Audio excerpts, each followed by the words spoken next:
Assalamualaikum warahmatullahi wabarakatuh. How are you, young Indonesians? I hope you're all in a good health and always in a good spirits. Please let me to introduce myself first. I am Rasty Azizah Putri, and you guys can call me Rasty.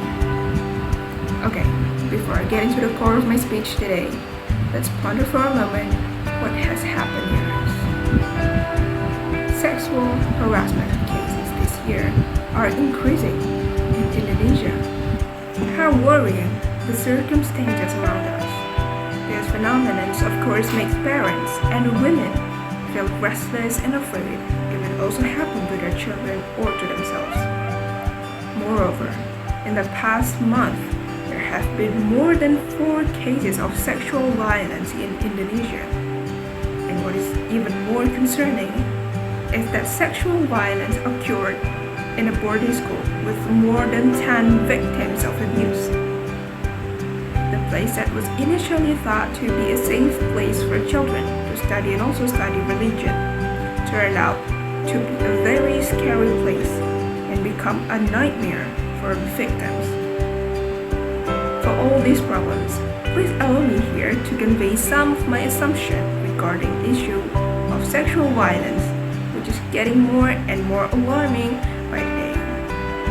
Therefore, I raise the title of my speech with the title Sexual Harassment.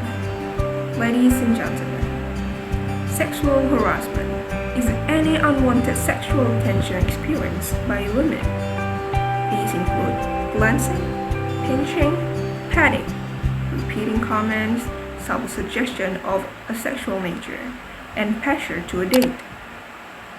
Sexual harassment can occur in a situation where men have power over women, welfare workers with clients, doctor with patients, police with female police officers, or teachers with the student. In the workplace, the harasser may be an employer, supervisor, coworker, or customer.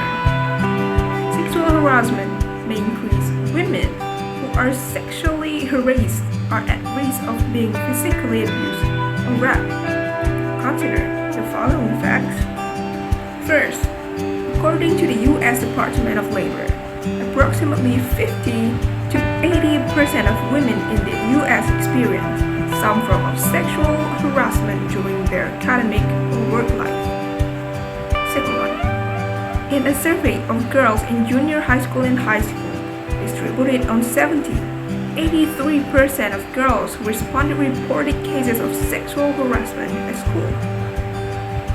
At a boarding school in Bandung, the caretaker of a boarding school in Bandung, West Java, became a suspect in a case of molesting a number of students.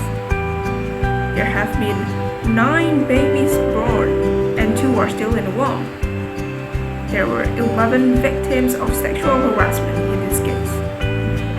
How terrible is this case, and what is even more terrible?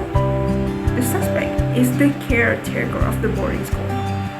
Then, there was also another case that occurred at Sriwijaya University, where a student was a victim of sexual harassment by her own lecturer.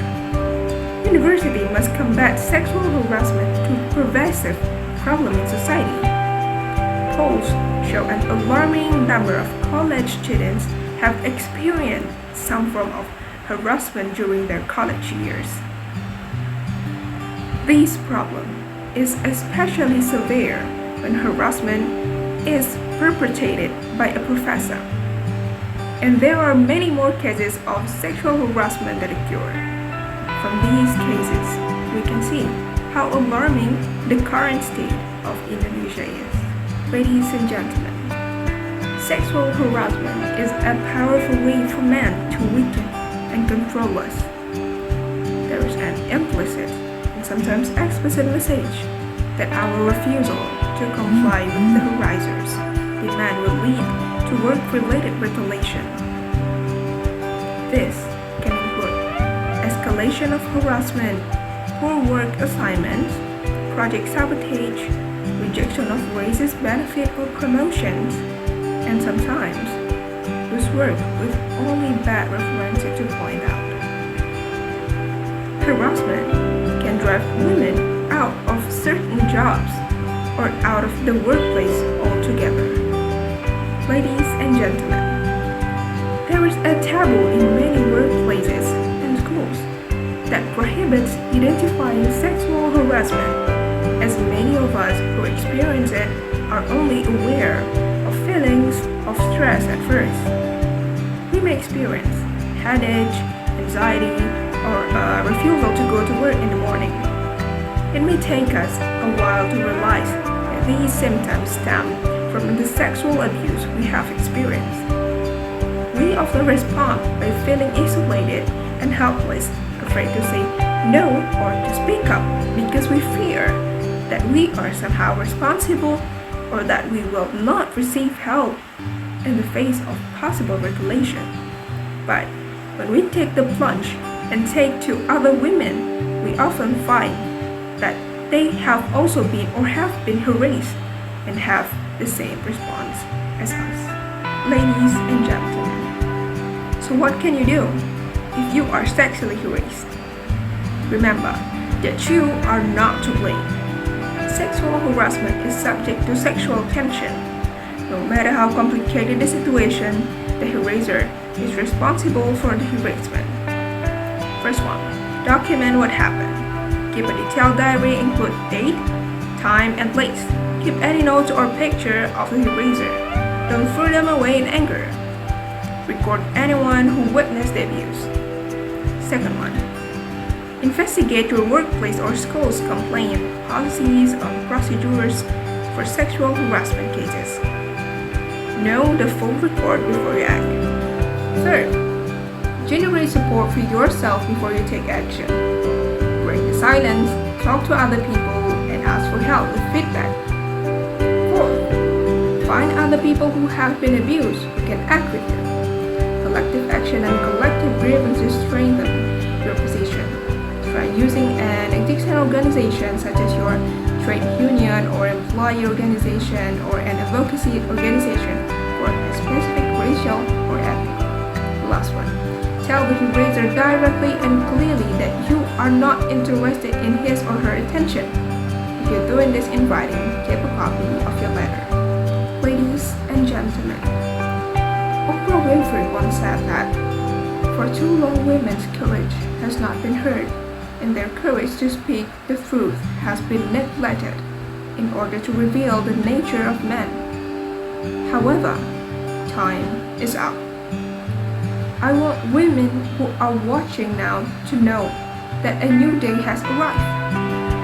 And as that day passes, it's all because of the great women of whom are in this room and some phenomenal men who are fighting so hard to make sure women becomes a leader who take us to a place where there are no more who say, me too.